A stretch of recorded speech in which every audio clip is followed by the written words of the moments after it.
जो अंत है, जिसका अंत है, वह अनंत चीजों को कभी पूर्ण नहीं कर सकता है।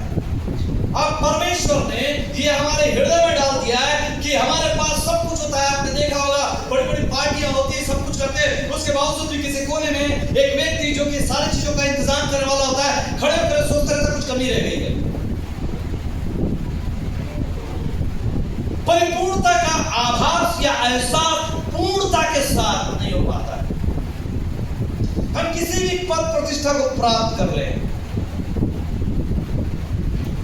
हम अपने सबसे आनंदपूर्ण समय में भी एक खालीपन को अपनी जिंदगी में महसूस कर सकते हैं। पर एक ख्वाहिश हमें परमेश्वर की ओर से मिला हुआ है, अवधि। और क्यों मिला हुआ है, इस बात को जाने। बहुत इंपॉर्टेंट है क्यों मेरा आपकी जिंदगी में ये अवधियत नहीं होती है, शाश्वतता का भाव मेरा आपकी जिंदगी में नहीं होता, वो अनंत काल को परमेश्वर मेरा आपकी जिंदगी में नहीं बैठा देता, तो मैं और आप इसी संसार में खा पी के मर जाते, उसी संतुष्ट रह जाते।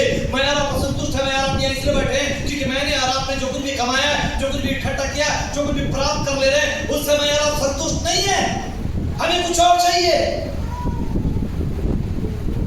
और वो और धन नहीं है, वो और प्रतिष्ठा नहीं है, वो और यश और कीर्ति नहीं है, कुछ ऐसा जो मेरी पांच इंद्रियां महसूस नहीं कर पा रही है, जो पांच इंद्रियां स्पर्श नहीं कर पा रही है। क्योंकि परमेश्वर ने मुझे और आपको अपनी समांतर स्वरूप में बनाया है। क्या मैं और आप मिट्टी के पुतले नहीं है कि पांच इंद्रियों से, पांच तत्वों से बने हैं, तो पांच इंद्रियों को महसूस करें। पर तो परमेश्वर को वचन कहता है कि परमेश्वर ने इन पांच तत्वों से बनाया हमें और अपनी आत्मा को दे दिया, और जो मेरे और आपके अंदर में आत्मा है वो शाश्वत है, वो अनंत है, वो अद्वितीय।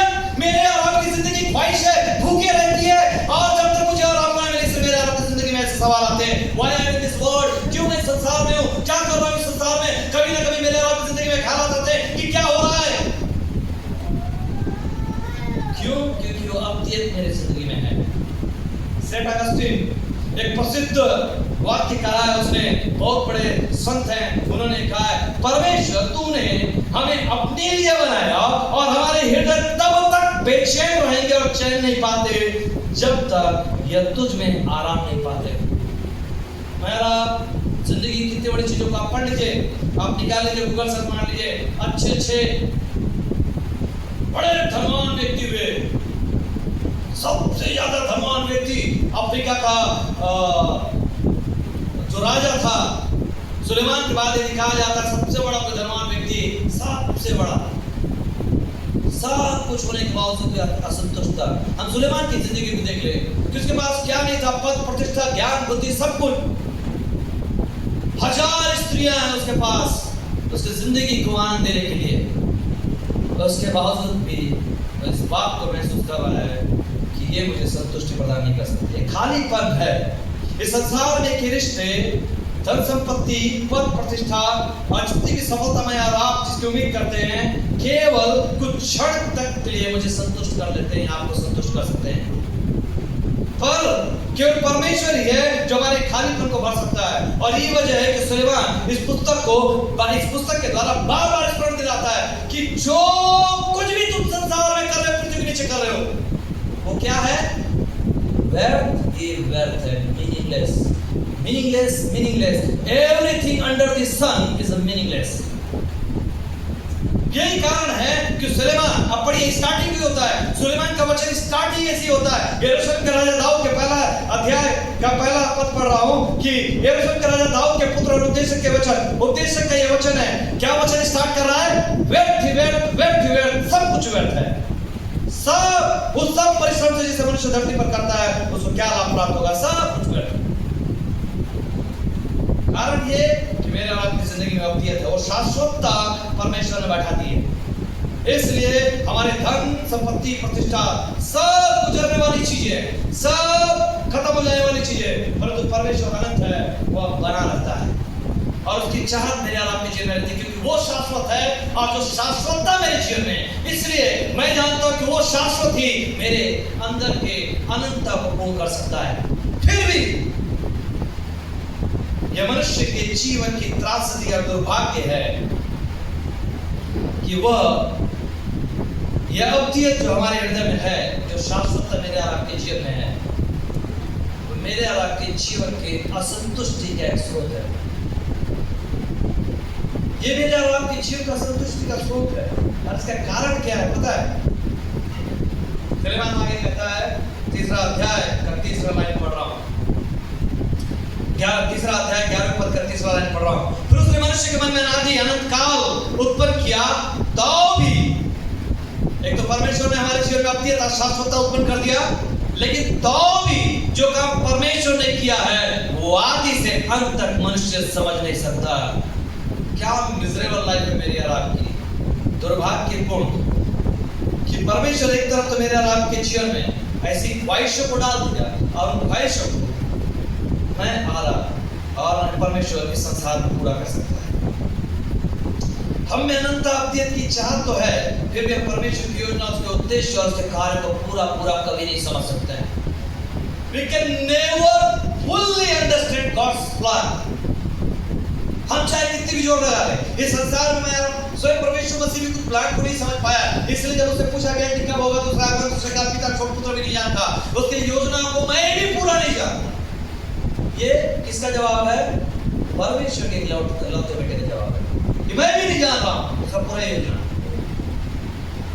इसलिए यशाया अपने वचन में कहता 55वां अध्याय और उसके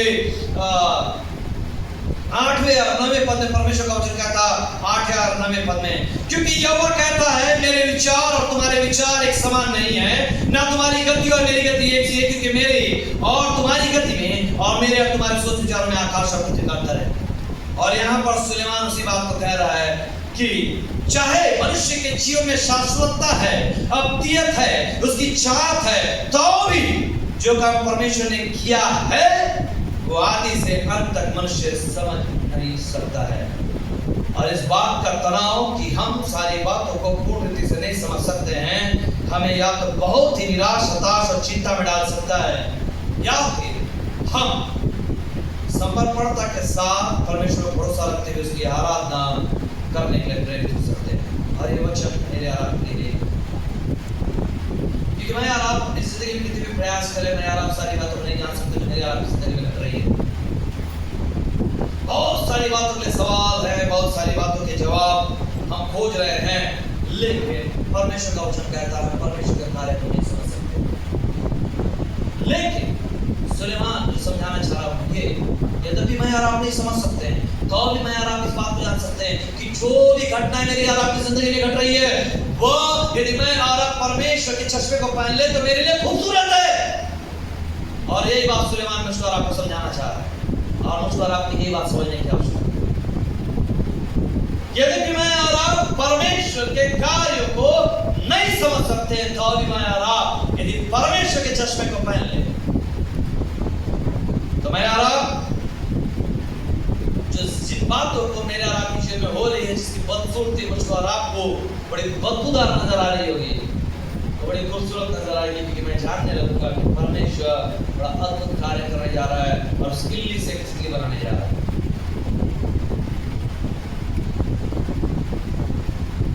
और यही वचन हमें आमंत्रित करता है कि हम प्रभु के समय की खूबसूरती को और उसके रहस्यमय कार्य को और उसके अनंत उद्देश्य को गले से लगाए रखें। कैसे करेंगे मैं और आप ऐसे? तो परमेश्वर वचन बताता है सबसे पहले ट्रस्ट इन गॉड्स टाइमिंग, कि मैं और आप परमेश्वर के समय पर भरोसा रखना सीखें। मैं और आप इस बात को जाने कि God's timing is much much much better and perfect than our timing. हमारी अपनी टाइमिंग है, हमने अपने अपनी जिंदगी में टाइमिंग सेट कर लिया है कि हमारा बच्चा 12वीं कर लेगा तो ये करेगा, उसके बाद वो करेगा, फलाना करेगा, शादी हो गया। हम अपनी टाइमिंग सेट करके रखे हैं, इधर पता नहीं है कल क्या होने वाला, लेकिन हमने टाइमिंग सेट करके रखा हुआ है। लेकिन परमेश्वर की जो टाइमिंग वो परफेक्ट है, और यही बात मुझको और आपको भरोसा करना है। ये वचन मुझको और आपको ये सिखाना चाह रहा है कि मैं और आप, यद्यपि मेरे और आपके जीवन में बहुत सारी बातों के होने में विलंब नजर आ रहा होगा, बहुत सारी बातों में मैं और आप कष्ट को अपनी जिंदगी में देख रहे हैं, पर मैं और आप इस बात को जाने कि हमारा इंतजार व्यर्थ नहीं है, क्योंकि परमेश्वर बेहतर चीजों को प्राप्त करने के लिए मुझे बेहतर बनाने की तैयारी कर रहा है। और इसलिए परमेश्वर वचन कहता है भजन संहिता उसका 27 उसके 14 पद में परमेश्वर वचन क्या कह रहा है, देखिए भजन संहिता 27 और उसके 14 पद में परमेश्वर वचन इस प्रकार से कहता है, यहोवा की बाट जोता रह, हिया बन और तेरा हृदय दृढ़ रहे। हाँ, यहोवा ही की बाट जोता रह। है और आप उसके टाइमिंग और उसके बाद होते रहे। जीवन को खूबसूरत बनाने के लिए परमेश्वर कार्य